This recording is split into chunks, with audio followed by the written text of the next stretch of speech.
Mahad Paramahamsa Prabhudakasharya Asatara Sadushi Sriman His Divine Grace Lacy Bhakti Maharaj Prabhupada Ki Jai Gaur Premanande Harival glories to the sound devotees, all glories to Shri Guru and Shri Guru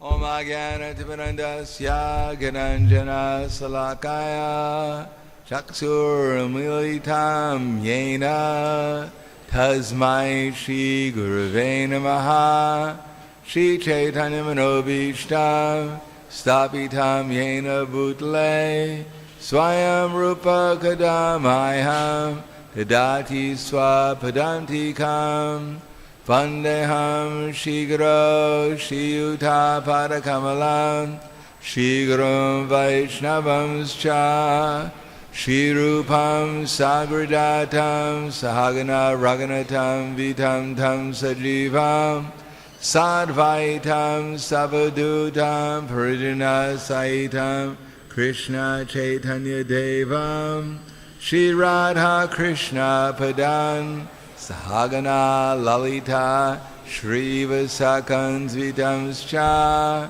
Hey Krishna Karna Sindho Dinabando Jagatpate Gopesha Gopika Kanta Radha Kanta Namostute Tapta Kanchana Gorangi Radhe Vrindavaneshwari Prishubhanu Siddha Devi Pranamami Hari Priye Vancha Kapa Tribhyascha Kripa Sindhu Vyevacha Patidanam Bhavanebhyo Vaishnavebhyo Namo Namaha Shri Krishna Chaitanya Pranityananda Shadvaita Gadadhar Shivasati Gaur Bhaktivinoda Hare Krishna Krishna Krishna Hare Hare Hare Rama Rama Rama Hare Hare Om Namo Bhagavate Vasudevaya Om Namo Bhagavate Vasudevaya Om Namo Bhagavate Vasudevaya. We're reading from the Srimad Bhagavatam, Canto 7, Chapter 13, The Behavior of a Perfect Person, text 16 to 17. Vivarshi Kalyam Pivanam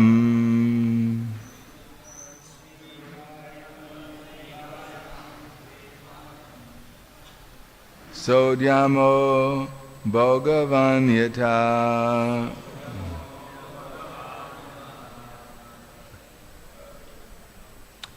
Vitam Chaivodyamavatam Bhogo Vitavatam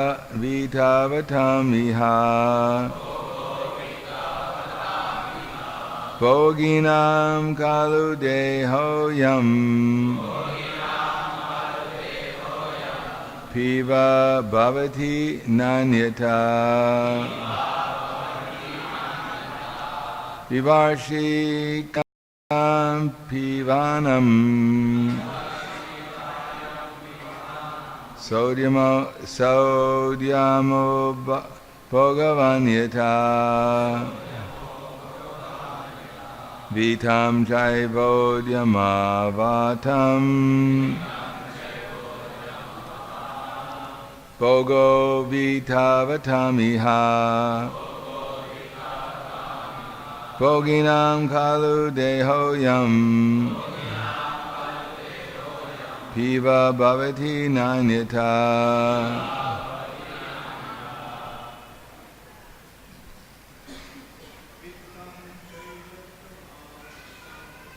Virjivavanam Soyam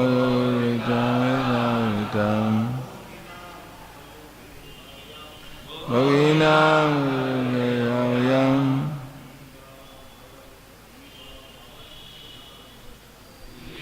bhavati nanyata.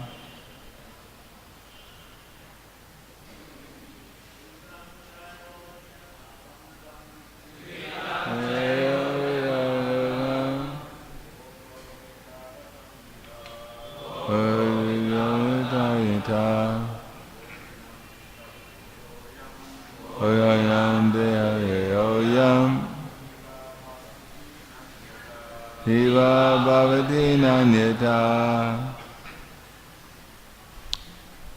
Anyone else? Ladies? Barshi. Is that on the board? They didn't put it on the board. I'll just read the translation. Actually, we'll start with what's on the board there. Vitam, money. Cha, also. Eva, certainly. Udyama vatam, a person's always engaged in economic development. Bhoga, sense gratification. Vitavatam, for persons who possess considerable wealth. Eha, in this world. Bhoginam, of the enjoyers. Karmis. Kalu, indeed. Deha, body. Ayam, this.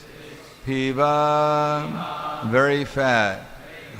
Bhavati, becomes. Na, not. Anyata, otherwise.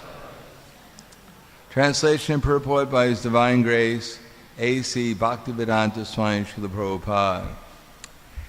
Seeing the saintly person to be quite fat, Prahlad Maharaj said, "My dear sir, you undergo no endeavor to earn your livelihood, but you have a stout body, exactly like that of a materialistic enjoyer.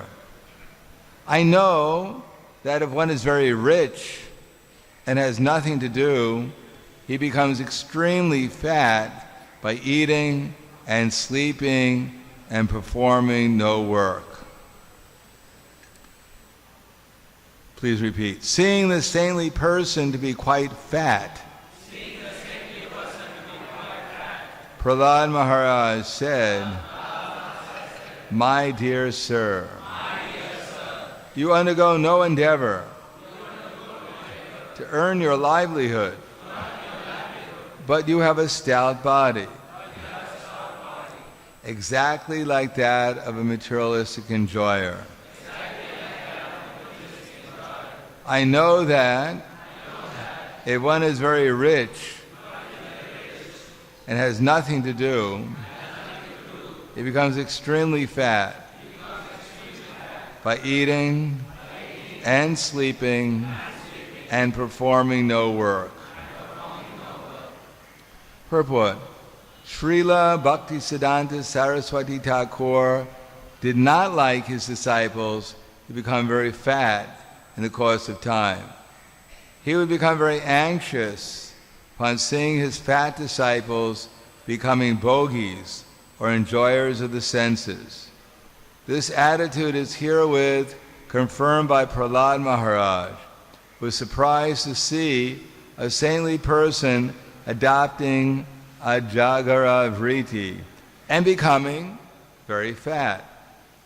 In the material world also, we generally see that when a man who is poor and skinny gradually endeavors to earn money through business or some other means, and he then gets the money, he enjoys the senses to his satisfaction. By enjoying the senses, one becomes fat. Therefore, in spiritual advancement, becoming fat is not at all satisfactory.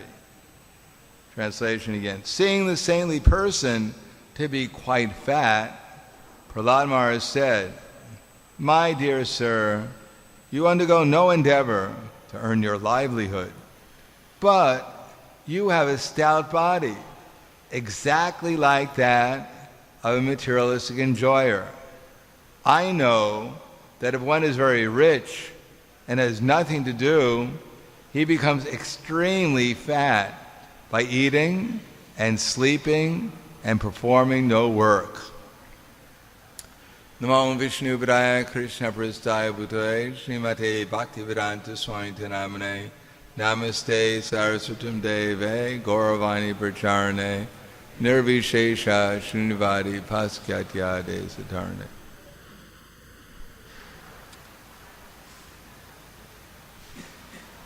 So I'd like blessings of my God brothers and other senior devotees.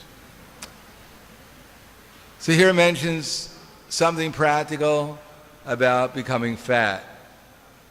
In the Western world, becoming fat is not considered very good, mainly probably because most people are fat. And there's extensive literature about how to lose weight. As a matter of fact, practically everyone is on a diet in the Western world. And in India, it's exactly, well, at least it used to be the opposite from what I understand. If you were very skinny, it meant that you were poor. And if you were fat, it means you had money. It was a status symbol, or maybe it still is. Is it still a status symbol to have to be big? Is it? For instance, in the West, the ladies are usually like sticks. That's considered to be beautiful. And if they're a little bigger in India, then it's considered to be more desirable. Therefore, all the bigger ladies in the West, they should come to India. That way men will find them more attractive. And the thin ladies from India should go to the West. It should be an exchange. But ultimately, everyone is fat or thin, but the important thing is here, what is our desire? Prabhupada used to quote the verse, Atakshi Krishna Namadi na braved grayamindriyai sevam mukhe jivado swayam eva spratyada. That if we want to realize Krishna, Atakshi Krishna Namadi, if we want to experience how Krishna and Krishna's name are non-different, then the process begins with the tongue. Jivado. Prabhupada said you may be surprised that everything begins with the tongue. In Ayurveda they say that our desire to lord it over the material nature, we want to control and we want to enjoy the material energy. And where does it begin? It begins with the tongue. I may or may not be able to control other people. That's difficult. But when I have a carrot on my plate, it offers me full dandavats, ready to enter into the fire of sacrifice for me. And when it sacrifices itself for me, it empowers me to eat more carrots, more cauliflower, more potatoes. Then we progress to gulabjamins and samosas. So actually this desire to load it over begins with our desire to control the material nature so we can get something to eat. Anad bhavati bhutani parjana anasambha. Everything begins with anad. Even if we want to enjoy, fill the tummy up, the belly, we have to eat. And then we become empowered to utilize the genitals, then the mind imagines I become Romeo or Juliet.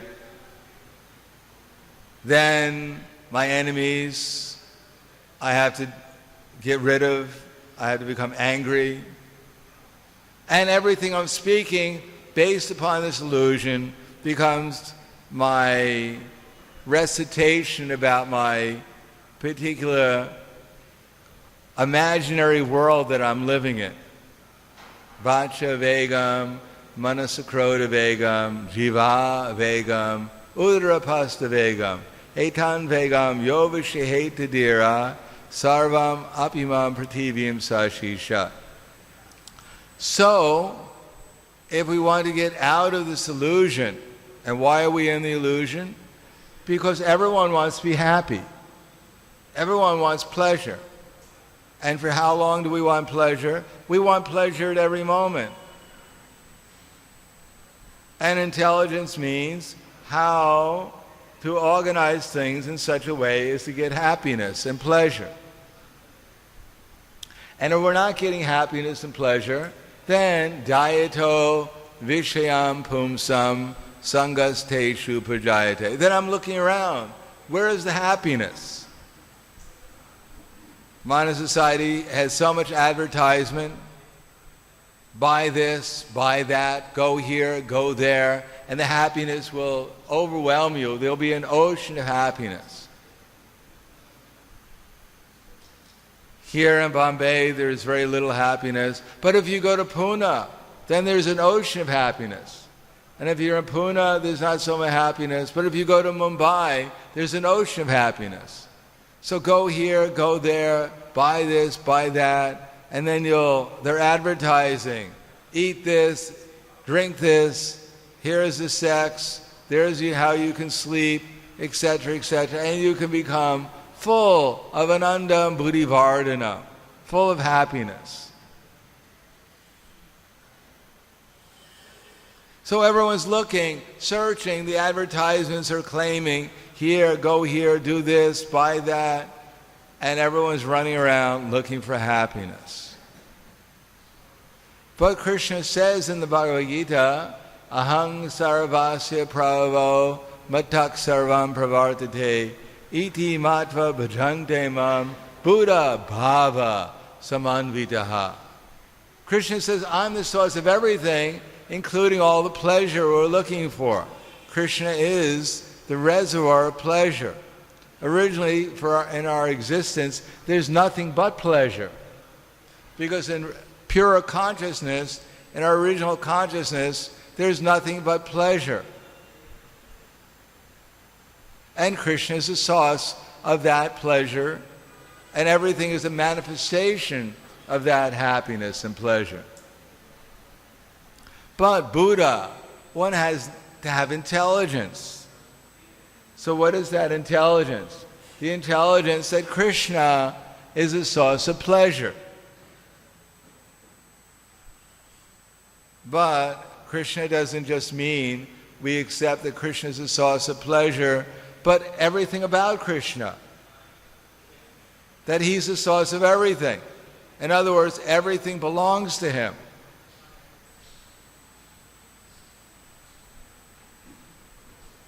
That if we start thinking that, well, there may be a Krishna, there may not be a Krishna, but this belongs to me, that belongs to someone else, I can get this and then I can enjoy. Krishna bahira mukha bhoga vancha tare.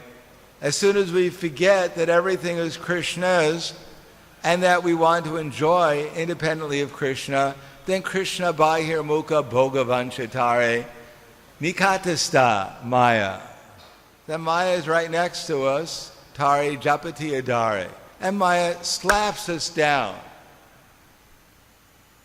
What is that slap? It is, first of all, dumena vriyate vanirya taradarsho malena cha.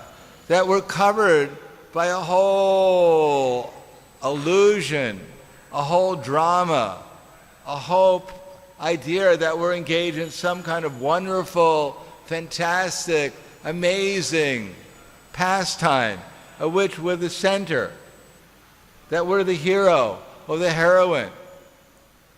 And in that pastime, we have so many different diverse activities like eating and sleeping and mating and defending. That we're Radha or Krishna in the material world, and part of that pastime is like a Vrindavan. They're eating, they're sleeping, they're engaging in loving pastimes. So we're trying to imitate that here, and we're believing that we're actually absorbed in some romance in the material energy.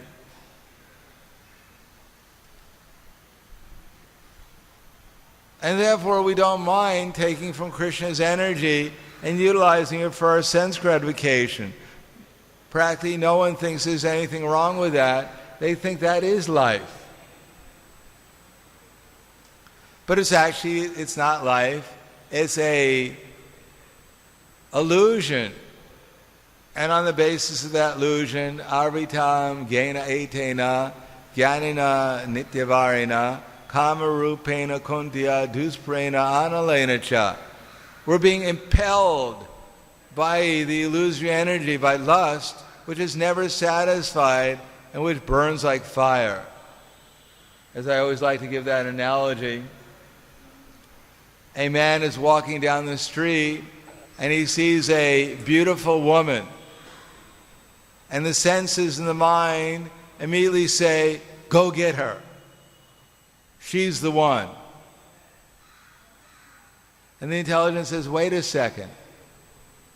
I read somewhere in some book some time ago, I think someone gave it to me on the street, she has a dot on her forehead. You're not supposed to go after women with dots on their forehead. And besides that, she has a man standing right next to her. It might be her husband. But the mind and intelligence says, oh, don't listen to that foolish intelligence. It's always giving you this ancient philosophy. Next, they'll start talking about morality and etc., etc. Don't listen to this crazy intelligence. Bad association. So the soul has to make a choice. If the intelligence is strong enough, it may hesitate and wonder whether it's the correct activity to do. But if the intelligence is not strong enough, there's not enough reasoning, it's not clear enough to the soul, then the soul says, oh, my intelligence, try to be a little submissive, listen to the mind and intelligence, and think of a plan how to meet that lady. So the intelligence says, yes, no problem, if that's what you want. Write her a letter, tell her she's the most beautiful woman you've seen, put in very small letters, in the last 2 weeks. Tell her you're madly in love with her, you can't live without her. She should meet you at such and such place and such time, and you'll give her the sun, you'll give her the moon, and if she's particularly nice to you, you'll give her a couple of extra stars also.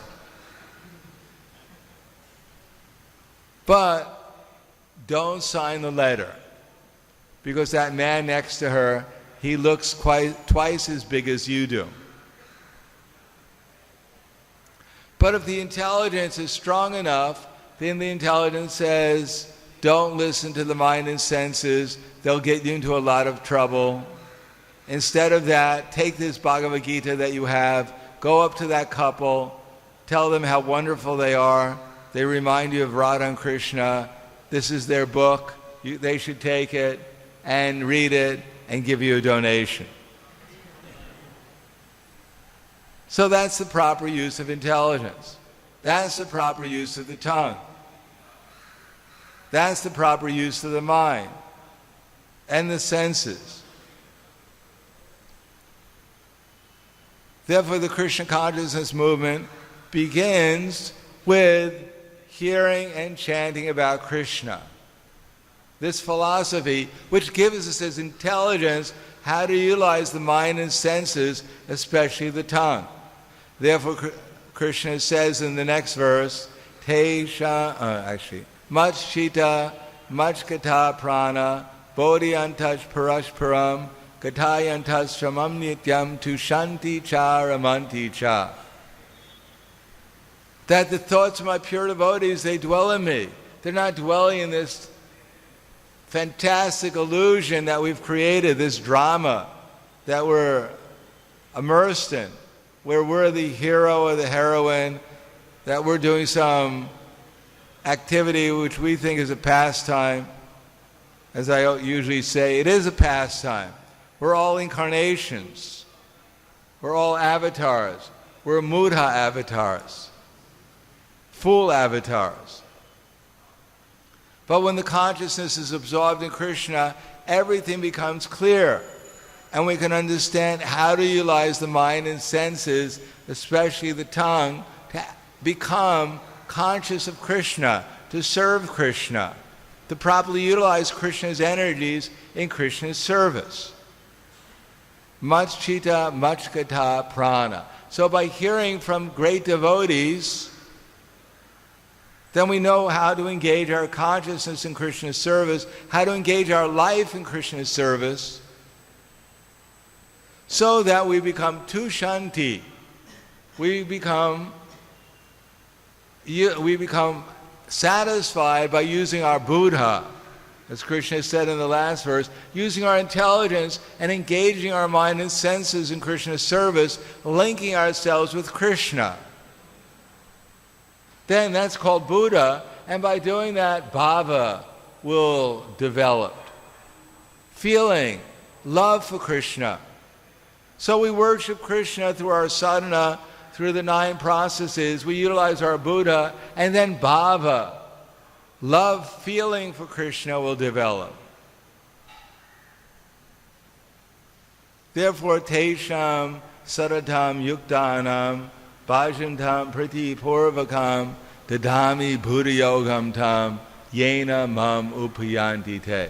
To those who are constantly devoted to worshiping me with love. So constantly devoted means that even when we're sitting down to take prasadam, we should be conscious of Krishna. That here, this prasadam has been given to me by the Supreme Lord so that I can energize my body to be utilized in the Sankirtan movement to spread Krishna consciousness. Not that, here's food, finally. You're up there, I'm down here. Let's eat, let's go for it. Hare Krishna. Ram, ram, ram, ram, ram. No, we're supposed to honor prasadam, which means that we utilize our mind and senses in taking prasadam. We even chew the food. Novel idea. That we actually sit, meditate, taste prasadam, chew the food, concentrate, eat it in a loving manner, with care and attention, with the idea that we're trying to gain energy to utilize in the Sankirtan movement of Chaitanya Mahaprabhu. Therefore, yuktahara viharascha, yukta chaita svakaramasu, yukta swapnanavodasya, yoga bhavati dukkha, atyahara prayasascha. Anyhow, many verses. Yuktaharas viharascha. That yukta, we eat what is necessary at the right time. Otherwise, if we eat too much or eat too little, then we'll get into trouble. Prabhupada used to say, if you're an elephant, you should eat like an elephant. And if you're an ant, you should eat like an ant. But if you're an elephant and you eat like an ant, you'll be in difficulty. And if you're an ant, you eat like an elephant, you'll also be in difficulty. So yukta hara viharascha, yukta chetas karmasu. One who's temperate in one's habits of eating, sleeping, work, and recreation. So this is a meditation. Not that I chant my 16 rounds, hopefully. Shnik, shnik, ram, ram, day, day, day, hey, kitty, kitty, hey, kitty, kitty. And then for the rest of the day, I'm free to do whatever I want.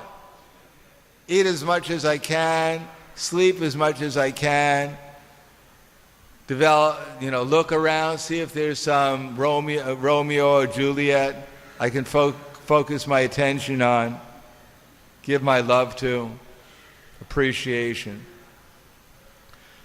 No, 24 hours a day, try to utilize our senses in Krishna's service, try to meditate upon Krishna's service, and part of that will be looking at prasadam, see how much I can actually eat.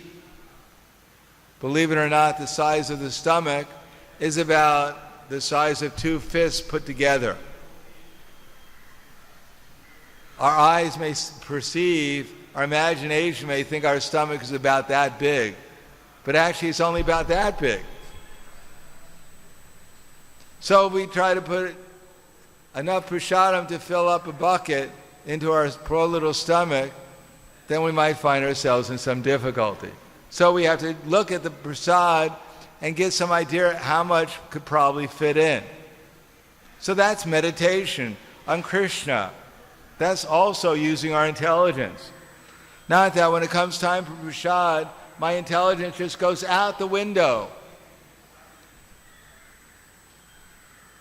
And I just eat whatever I can fit in. Of course, one time I asked Srila Prabhupada, I said, Srila Prabhupada, can I eat how much prasadam should I eat?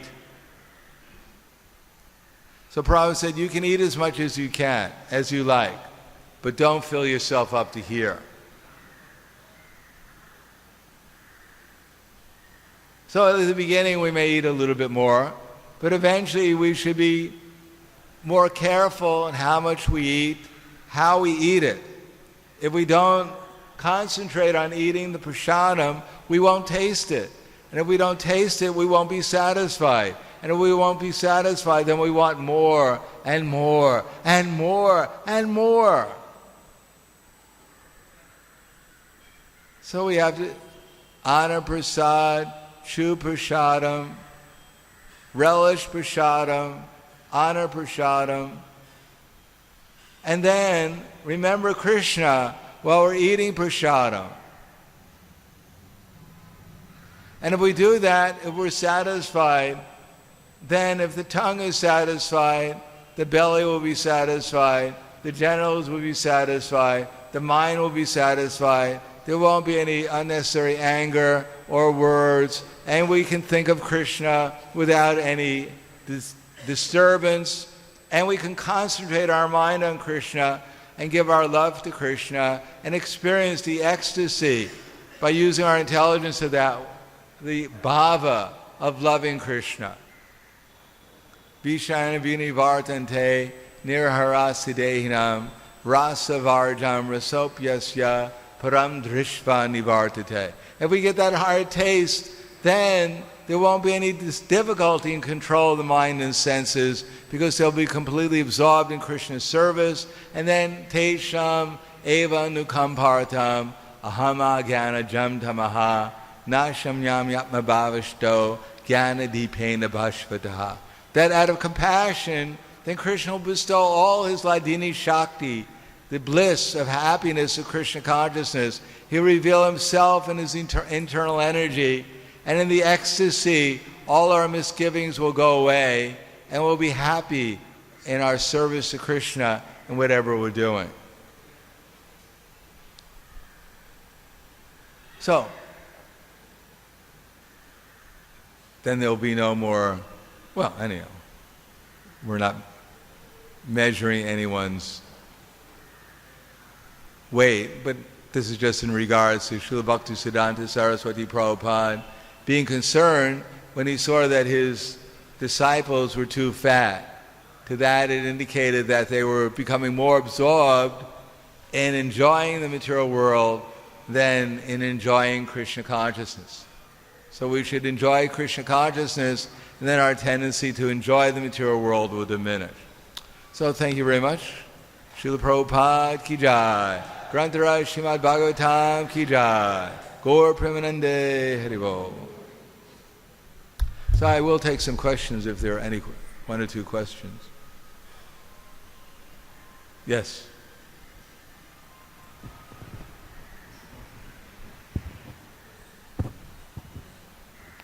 Hare Krishna Maharaj.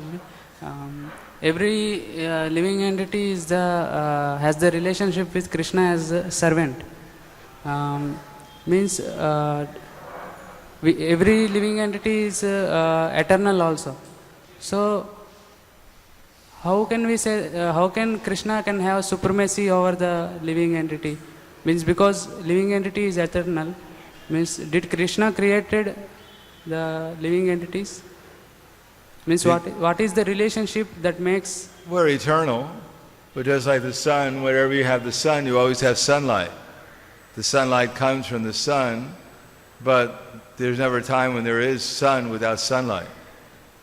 So we're Krishna's energy, and that way we come from Krishna, but we eternally come from Krishna. Just like the sunlight eternally comes from the sun. Yes. Maharaj, like yesterday, His Holiness Bhaktichar Swami Maharaj mentioned that you read Bhagavad Gita 150 times. So can you please share some inspiration for all of us so that we can develop enthusiasm to read Prabhupada books? Some enthusiasm. Well, to read Prabhupada's books, we get Buddha. As Krishna says in the Bhagavad Gita, Adyeshite chaya imam dharma sampadam avyam Jnana jagnena tenaham ishtak swamiti me miti. That one who studies the sacred conversation worships me by his intelligence. So, Buddha is the first thing we need before we can get bhava, love for Krishna. So we study Bhagavad Gita, we can get spiritual intelligence, and with that spiritual intelligence we can become linked with Krishna. And by becoming linked with Krishna, we can develop bhava, or love for Krishna, and get prema pamartha mahan, the perfection of life, to become aware of Krishna and to develop love for him. So I'll stop there. Thank you very much. Grantaraj Srimad Bhagavatam ki jai. Srila Prabhupada ki jai. Gaur Premanande Haribol.